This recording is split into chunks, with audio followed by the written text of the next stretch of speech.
I can't believe I ate that whole thing. You ate it, right? I am the greatest. Welcome to the Howdy Boomy Show. Today is Friday, the Friday before Father's Day. I hope all the fathers have gorgeous weather. I hope they're together with their family. It's sort of funny where you have Mother's Day where you're getting flowers and candy and look for gifts and you make mom breakfast and that. And fathers really don't need that much. All they want to do is be with the family, enjoy it. They don't need gifts. You know, give them a beer, a cigar, and let them watch the U.S. Open or a baseball game or watch the kids play. That's enough. So fatherhood is a tremendous thing. It's very, very dear. It's an institution that is extremely important in bringing up a family. And I hope all the fathers have a great Father's Day on this coming Saturday, this coming Sunday. They have a commission in Buffalo trying to get a proper memorial for a dozen people who were killed by a white supremacist. They're all black people at a supermarket in Buffalo, New York. And what he did was he researched an area where a lot of black people congregated, probably defenseless, because he lived 200 miles away, founded a grocery store, came in, and just started shooting people. Now, they want an apt memorial for these 12 martyrs, and rightfully so.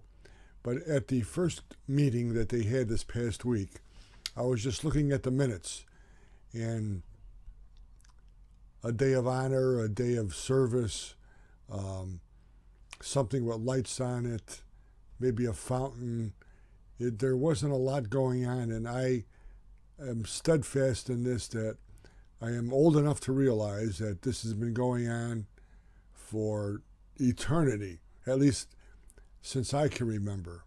And I would think the proper memorial for these people would be to build a store.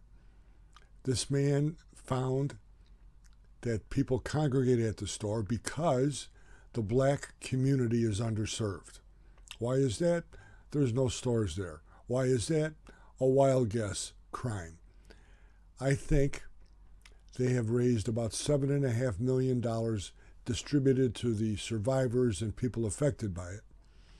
They can raise 10 times that much because of the scope of this problem and the woke technology, the woke attitude in the country right now, where black people are getting basically what they want. If they went out and raised money, decimated a block of ghetto, a block of property in the city of Buffalo that's useless, build a grocery store, a supermarket, get black entrepreneurs, get black grocers, get black bankers, get black venture capital people. Build a store. You'll employ black people. You will find out what it entails to run a grocery store in a black community. You'll find the problems, and along with running a business, you will begin to attack those problems. Build a store. Use the money to build a store. It's going to take a year, 2 years to get through it. But once you do get through it, you will be serving the community because they have said repeatedly they are underserved. You can make a profit on it and use that profit to fund further community actions within the black community, within the black population. Build a store. That will be a lasting memorial. And if you do it here, you can do it anywhere. You can franchise it out. You can give an example to people across the country. What you can do here, which would be the best memorial to these poor souls who were killed by a white supremacist. Build a store. Overcome the problems in the community. You will discover, not that you don't already know what the problems are, but you can begin to attack them. Build a store. Become proactive. Don't get into this, we can't do, you can do whatever you want. You are a tremendous, tremendous force in this community. You can make it happen. You have to have a confidence to do it, and you can do it. Build a store. The next meeting on this subject with the city of Buffalo is going to be July the 18th, and I'm going to go to it. I'm going to suggest that. So stay tuned July the 19th, tune into the show, and I'll tell you what the reaction was. I don't know if they'll escort me out of the building. I don't know if they'll give me a standing ovation. I don't know if they're going to lock me in a closet. But I'm going to do it, and we're going to see what happens.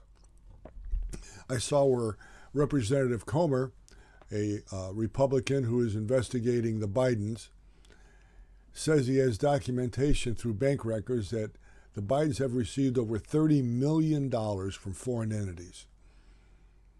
And they are going untouched. Today in the Buffalo News, on the front page, they were saying how Trump vowed that he's going to go after Biden if he's elected president of the United States. They said it is unprecedented to have a president say that. Well, you have a president of the United States actually doing that.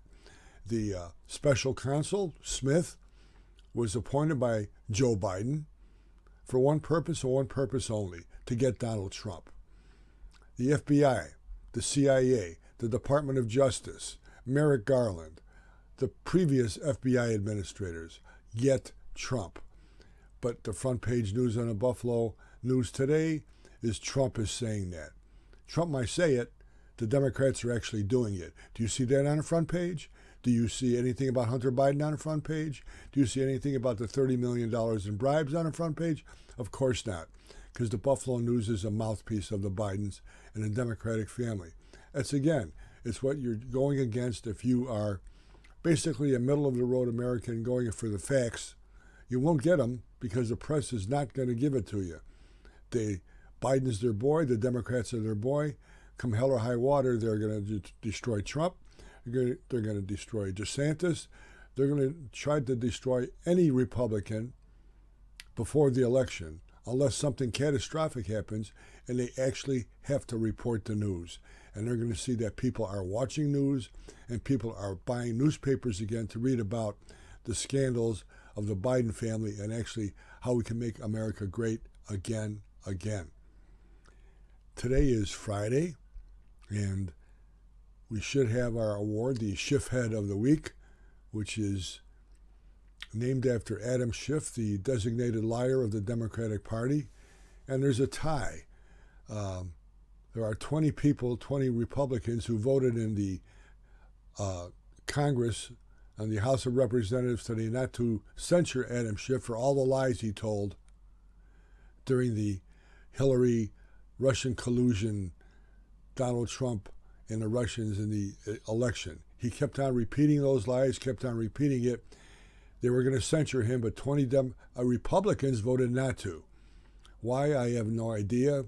Are they on the take? Do they want to make him owe them something? I have no idea. But they become a Schiffhead of the Week, along with our favorite, the Father of the Year, Nick Cannon, who has 11 kids by God knows how many women. What's he going to do Sunday? How is he going to celebrate Father's Day? Who is he going to see? Who does he see if they have a cold? If they hit a home run?